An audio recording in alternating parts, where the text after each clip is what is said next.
Hi, this is Heidi from Garden Crossings, and I want to talk to you tonight about the hardy hibiscus or the rose mallow. And the reason I'm talking on the specific plant is because I want to show you sometimes you have an expectation of a plant and then you plant it and those expectations aren't met. So I want to explain to you why my expectation hasn't been met here on this particular one, and I'll show you what I could have done differently to make things turn out even better. So this here is the Summerific Valentine hardy hibiscus, and this is a gorgeous plant. It's just starting to flower up. This was planted last summer, so it's only really had one full season of growth on it.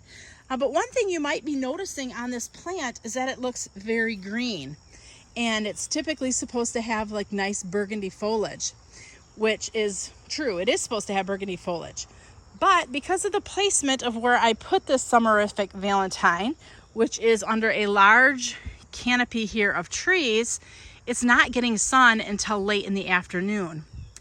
And what that's doing is it's not letting enough of the sun's UV rays to get to this plant to help turn the foliage purple. You can see here on the tips there's a slight bit of purple happening, but in reality this plant is supposed to be almost a deep dark burgundy black color. I'm okay with it in this area because it's growing nicely, it's looking good, but the expectation that in my head was this should have that dark foliage, but in reality it's having green foliage.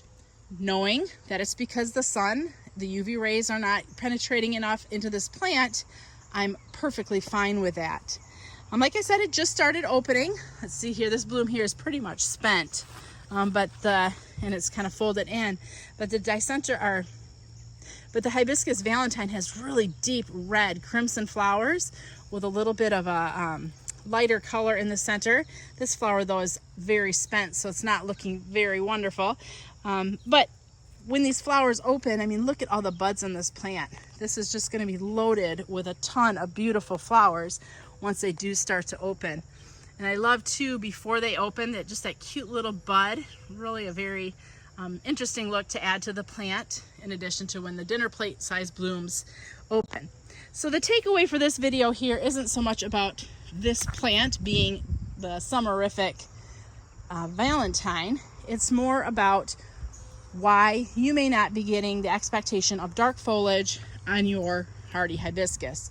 So needs a lot of sun, full sun is best, but they can survive in a part shade location, just knowing that you're going to have greener foliage than what you may be expecting.